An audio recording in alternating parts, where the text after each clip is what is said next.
Hello, listeners. Welcome to Sonic Shuffle, a random and holistic lore podcast. I'm the student, Morgan. And I'm the teacher, Dan. This week we're going through some more of Stay Sonic. We'll get to the actual comics in good time, but also when we do get to the comics, there's a bunch I will be skipping over at the start because at first Sonic doesn't really have lore. Sonic the comic doesn't really have lore. There's a lot of one-off issues that occasionally introduce concepts that are used in the future, but are largely disconnected. I mean, so is, Adventures, isn't it? Yeah. Okay, I'm gonna set up a timer and we'll use that to dictate how much time we spend talking about Stay Sonic. I'm gonna start it now. And okay. So, we went over the UK version of the origin story, so we are hopping ahead to page 17 of Stay Sonic. Once again, listeners, you can follow. This whole thing is available for free. You can find it on Sonic Retro. You can find. There's a link to it on our first Stay Sonic episode. I might link to it again just for handy reference. I'm gonna just read straight from this. Some are born great, as they say. Others have greatness thrust upon them.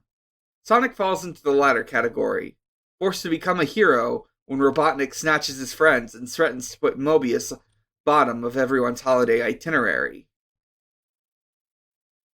Sonic Youth. There's a picture of Sonic, and it says Sonic Youth under it, which is a band. Yeah. No one is quite sure how Sonic arrived in the Green Hill Zone. He was found wandering around in the days one day by Sophocles, a sharp-eyed owl. A number of different possibilities have been suggested, though there is a little hard evidence to support any of them. Quite simply, one day he wasn't there, the next day he was. I wonder if the owl in the beginning of the movie... Yeah, I've been wondering that myself. Is this... Or not this owl, because they have different names, but if it's inspired by... Yeah, I do genuinely wonder that because, the whole thing about Sonic, they try to incorporate the two worlds things from the modern games, and they also try to, incorporate the idea of Sonic growing up around a small town of humans. So I would find it plausible that this owl might be the inspiration for the movie Owl. Whatever the reason, Sonic refuses to speak of the incident now, claiming he was too young to remember. What is known is that Sonic grew up in the forest, surrounded by many animals who befriended him, passing on many of their inherited skills. Sonic rapidly picked up different tricks and characteristics from them, which were to come in much more useful than he ever imagined. Johnny Lightfoot, a rabbit, and Mobius's undisputed sprint champion at the time, coached Sonic, and soon he was able to outstrip every other creature in the forest. I know for a fact that Johnny Lightfoot is, a recurring character in the comics. He's initially just looks like the little rabbit flicky, which you can see in the games and in this illustration that's to the left of the description. I also know... Oh, go ahead. Does he get more, anthropomorphic, like Sonic? Kinda, yeah. From what I've seen, in the initial comics, it's the little flicky design, but once they really get the story going, he turns into a more, generalized anthropomorphic rabbit. I remember him having kind of, a cool outfit of some kind, but I don't remember it quite vividly. Also, something I learned... This is more something I learned from Sonic the Comic, the podcast, basically everyone except Sonic and Tails, wears clothes. Interesting. Yeah, so... Sonic's just, very, very into natural movement. Yeah. He's just damn, wish the whole world could be a nude beach. Oh no. Or maybe not. I don't know if that's horny or if that's... Because I know, like, actual nudist, it's, like, not a horny thing. It's very much not a horny thing, so... No, it's not. I don't think it is for him either. Mm. Or he's wearing clothes that look exactly like his fur. Oh my god. Maybe Sarah's told you about this, but have you ever heard of this old webcomic called...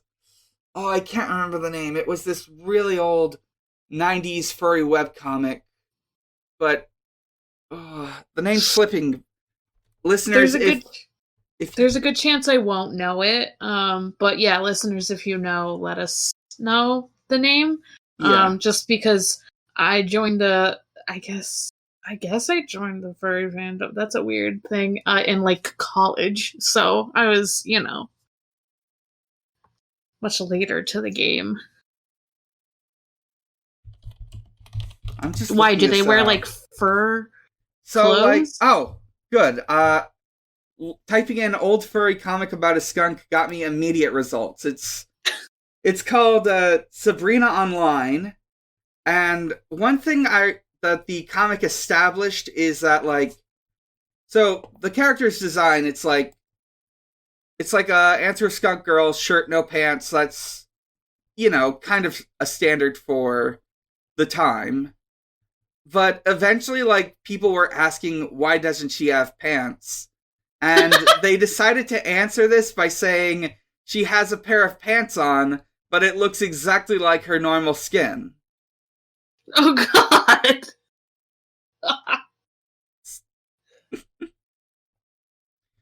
Sally Acorn, the squirrel, taught Sonic how to leap incredible distances, a skill that has proved vitally important in combat with Robotnik.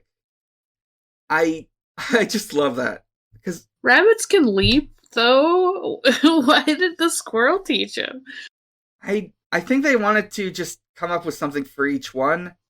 Because, like, these all match up with old flickies.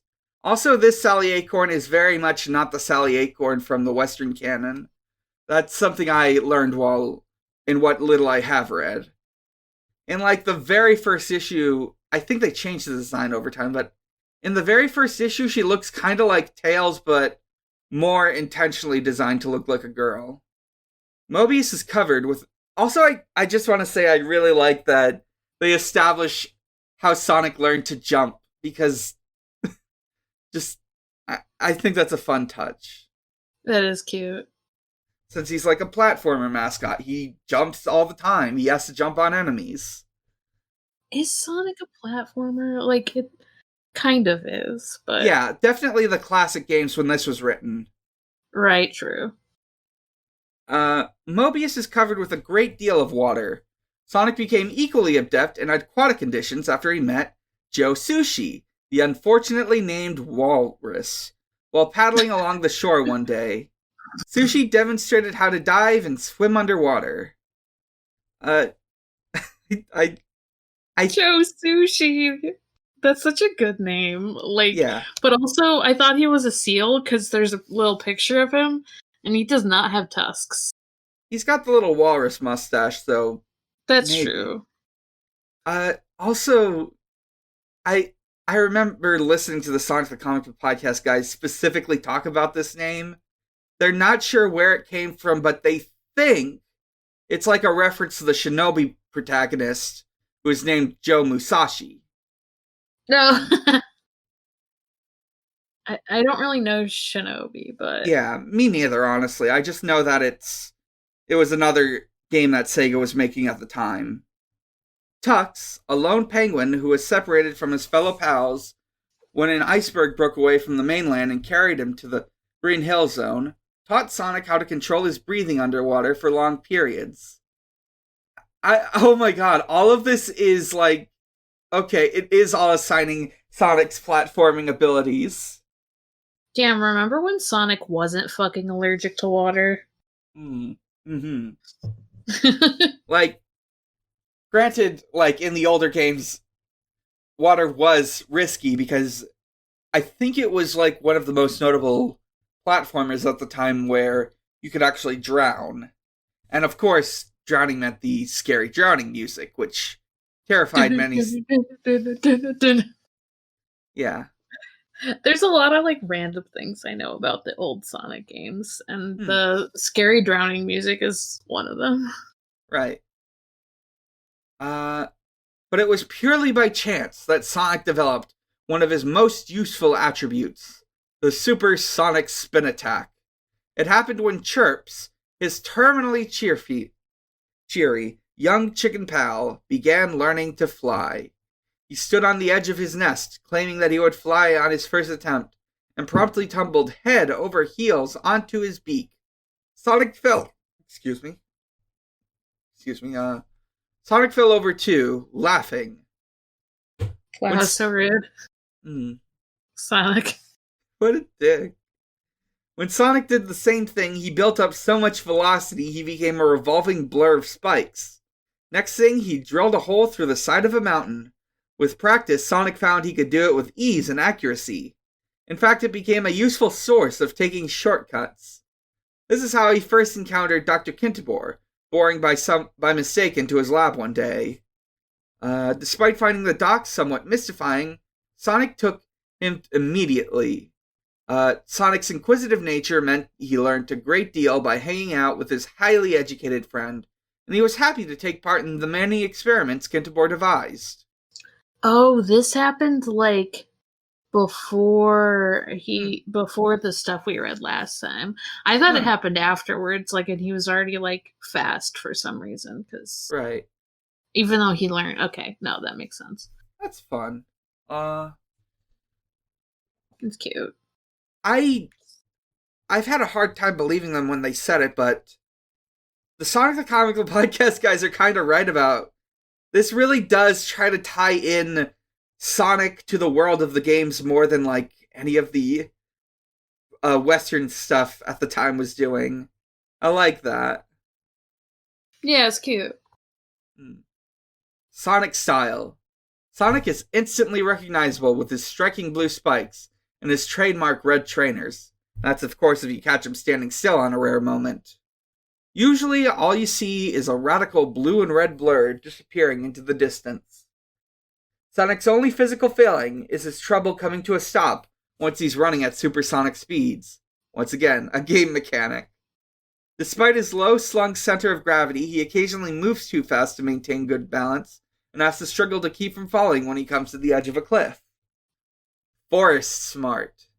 Sonic thinks he's perfect, but he's not.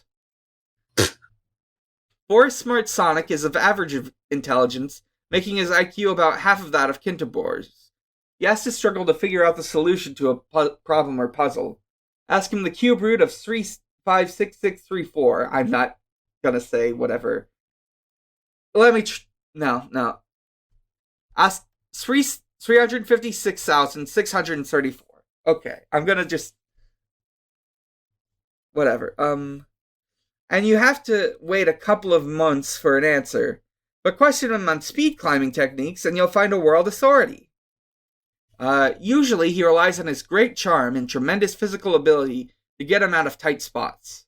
Sonic never analyzes a situation, he just plunges in. He's a hedgehog of action, a doer, not a thinker.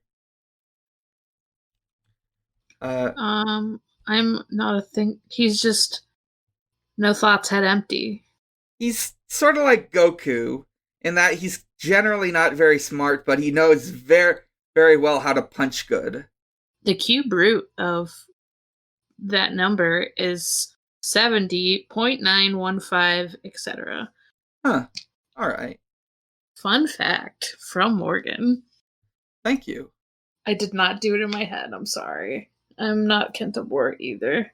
Hmm. Pure character. Stubbornness and cockiness are just two of Sonic's traits, along with forest smarts, compared to street smarts. A sixth sense where danger is concerned, an innate understanding of life in the open. Carefree and radically cool.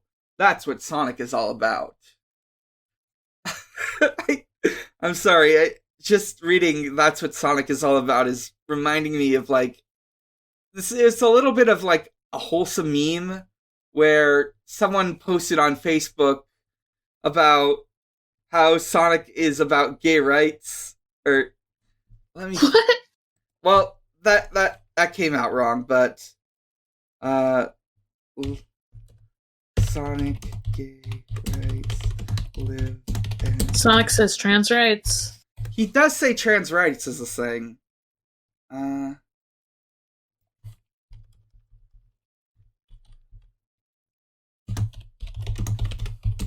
Carefree and radically cool.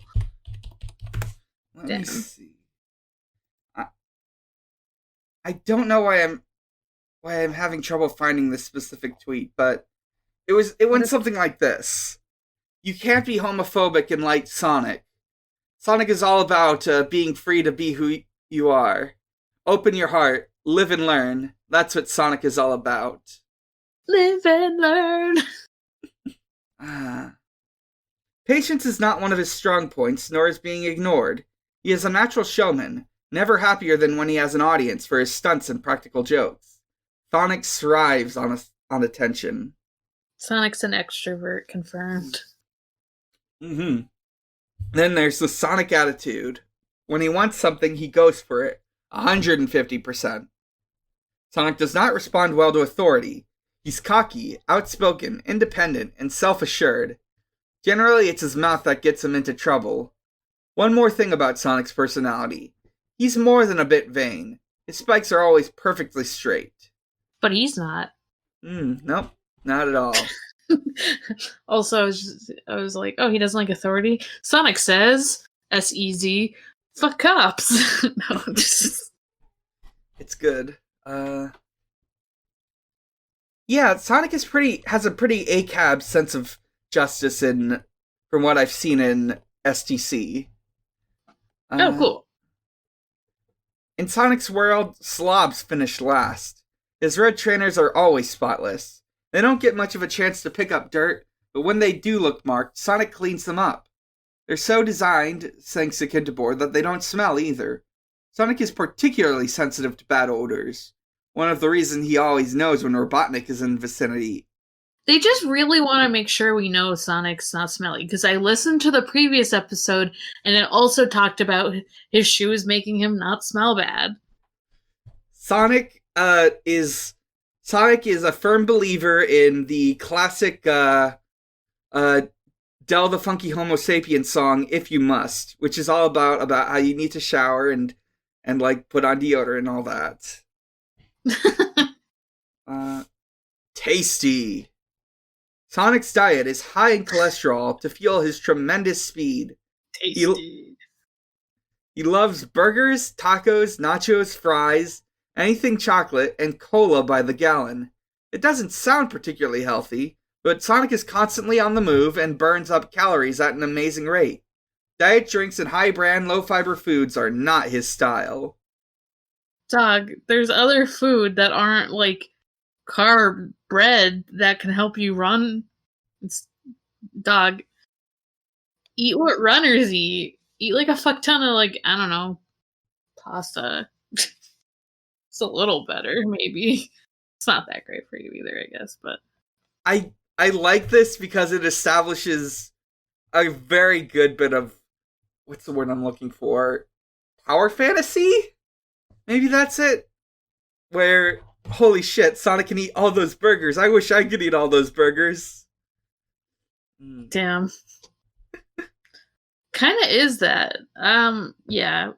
I don't know another word either, but yeah, like power fantasies. Close. Sonic loves speed and enjoys any way of experiencing, but when he slows down, or when he does slow down, there's nothing more he likes more than racking up a top score on his Game Gear, TM. His superb paw-to-eye coordination makes him a crack games player. You won't catch him playing puzzle games, though. He can't stand them. He also has a large comic collection, favoring superhero mags. Oh my god. I feel like somehow he's like a stereotype of himself. I love that it names the Game Gear, and I love that he doesn't like puzzle games. Like, Sonic is a real gamer. He doesn't play Tetris. Yeah, he doesn't play one of the first games made. Fuck Tetris. Sonic would be like, fuck you and your fucking Animal Crossing. Even though he kind of looks like an Animal Crossing character. Yeah. Sonic only plays... Sonic's favorite video game is Daikatana. Sonic's favorite video game is fucking GTA. Because he goes fast. Steal cars. The need for speed is never absent for long with Sonic, and he can be very tetchy when held up. If the action slows down, he's liable to make ironic gestures, yawning or tapping his toe in exasperation. Sonic likes nothing more than exploring new places. In fact, he's pretty damn nosy, which he accepts gets him into some pretty sticky situations. God same. Worldview. Oh shit. Oh shit, we're gonna learn about Sonic's politics. We're gonna fucking learn about Sonic, like... Oh no. Sonic's objectives in life are to have fun and enjoy the ride. Not too complicated a philosophy, really. Life is a blast, and if you don't stop to think about it, and that just about sums up Sonic's worldview.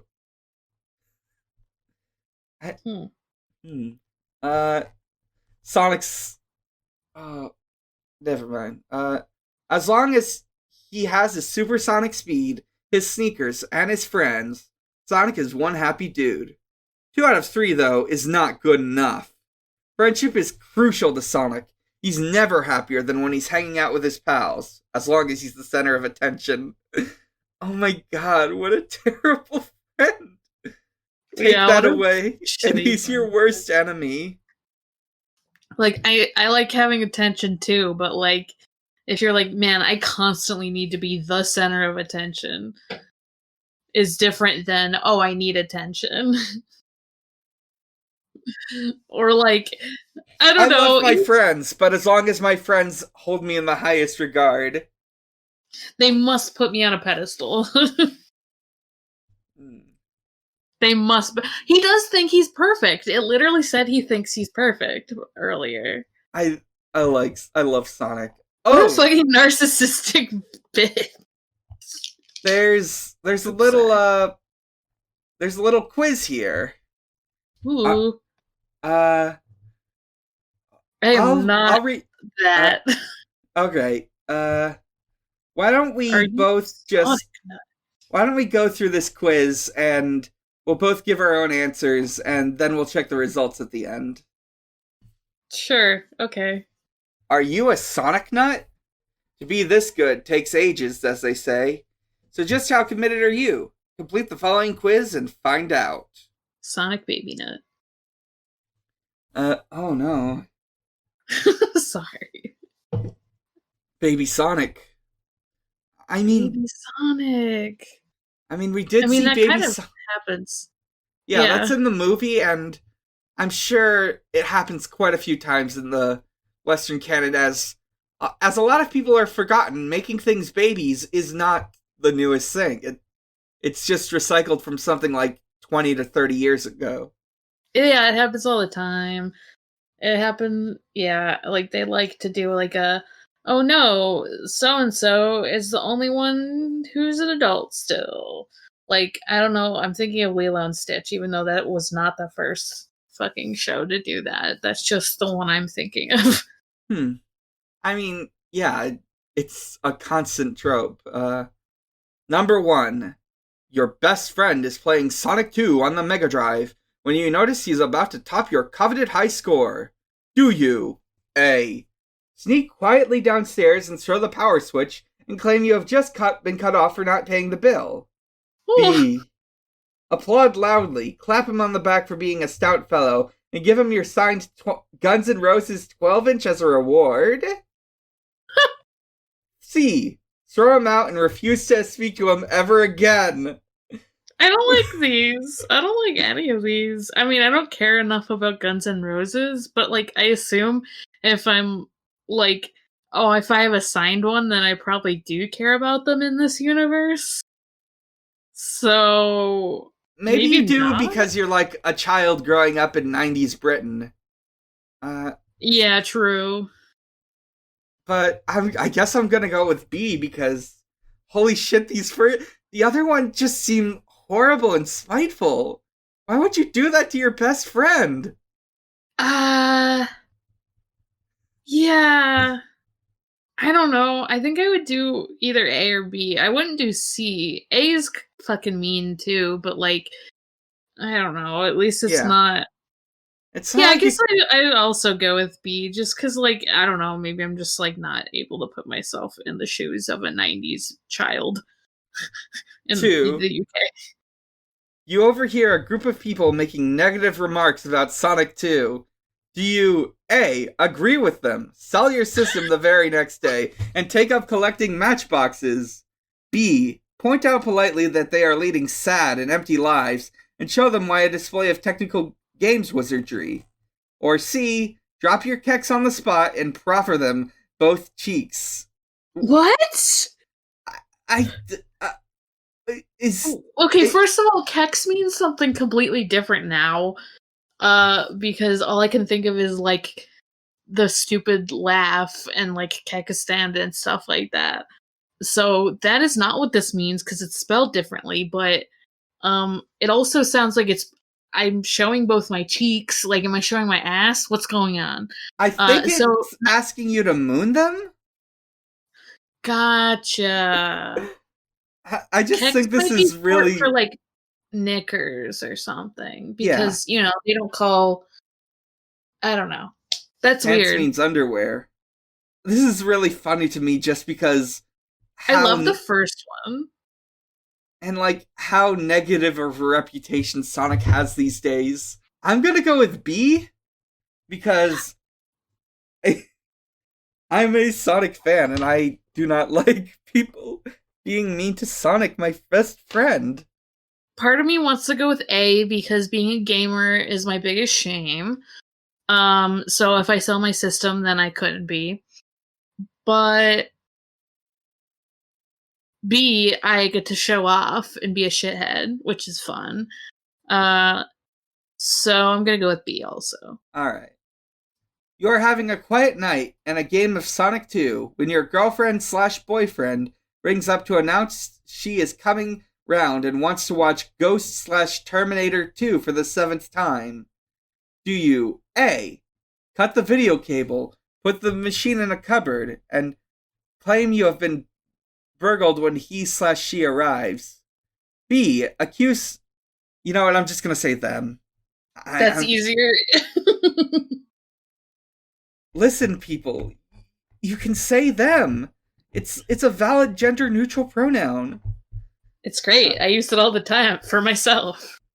I use it as a general catch-all. It's handy and respectful.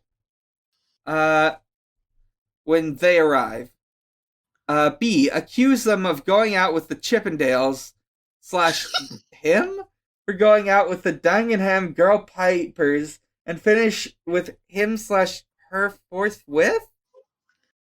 Oh my god. Like Oh my pick up with god, I them. just realized the Ghost Terminator 2 thing is specifically your girlfriend would want to see Ghost and your boyfriend Ghost, would want to yeah. see Terminator 2. Yeah. Yep. Yep.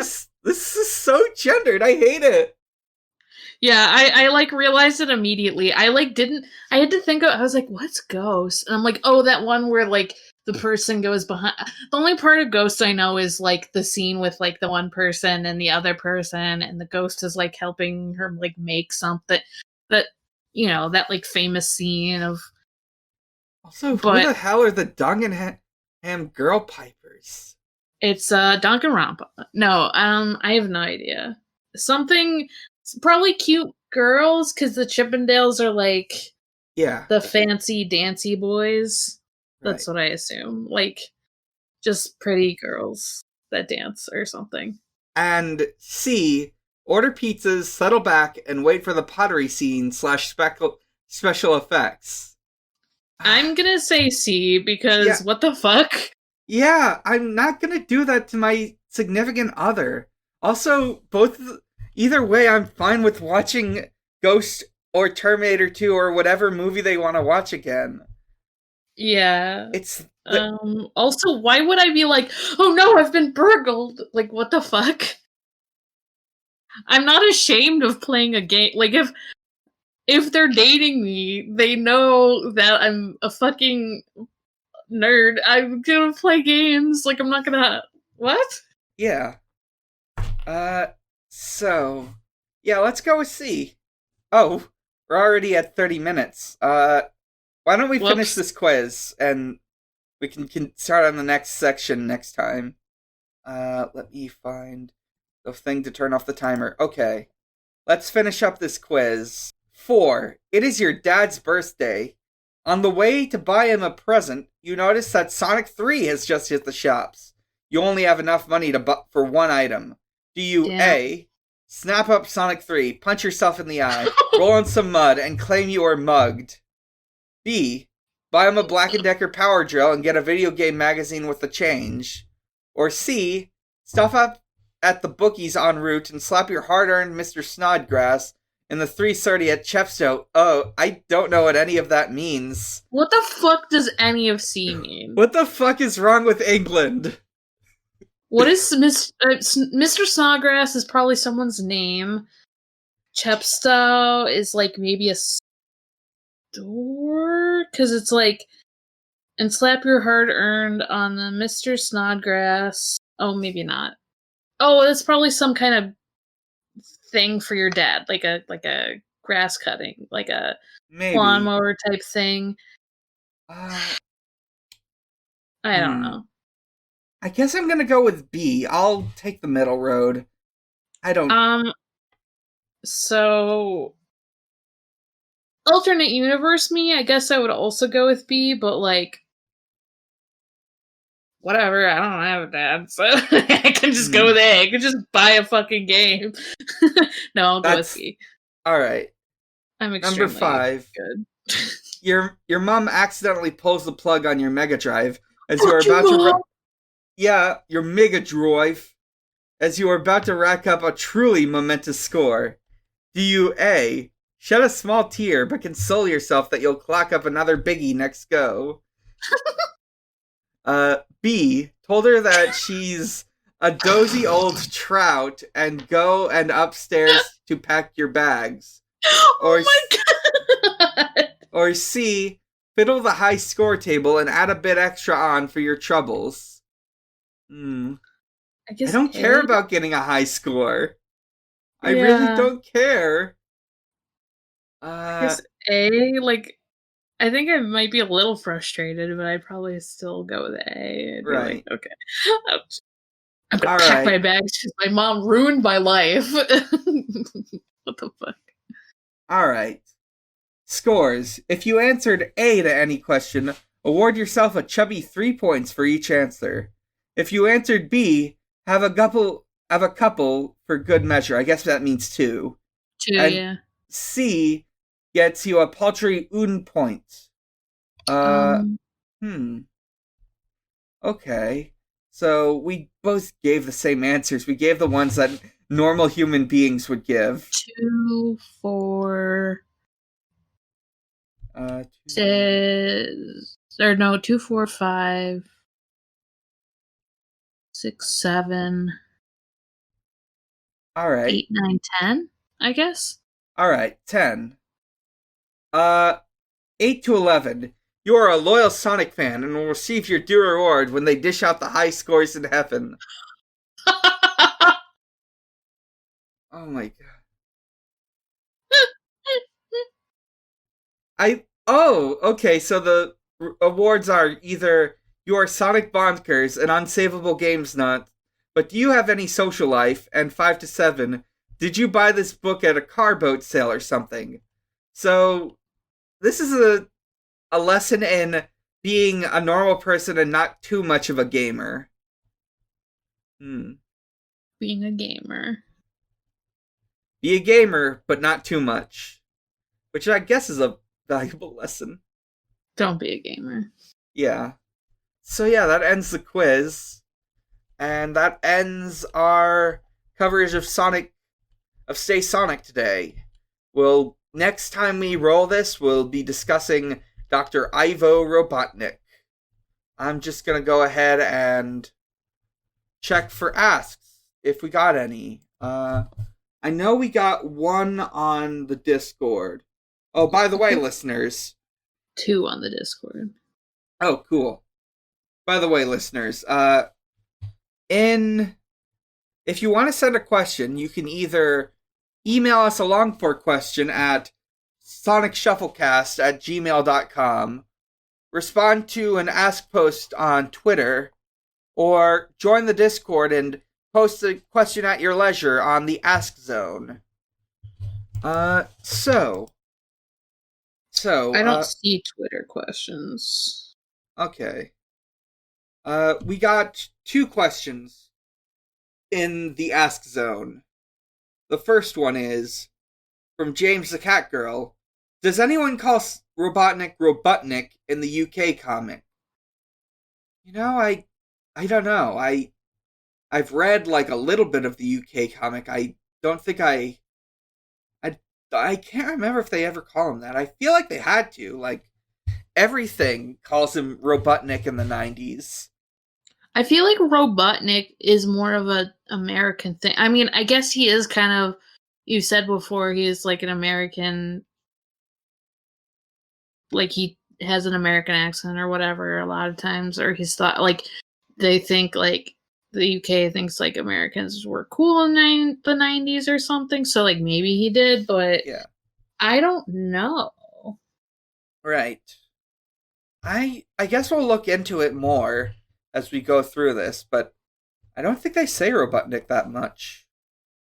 Flutterdark asks, unrelated, but have you seen any of the Sonic Real-Time fan dubs, especially SA2 and Eggman's Twitter announcement? Yeah, I saw all of SA2. I've seen about half of Riders and maybe like half an hour of 06. I couldn't. At some point, I need to commit myself to watching the other 2 all the way through.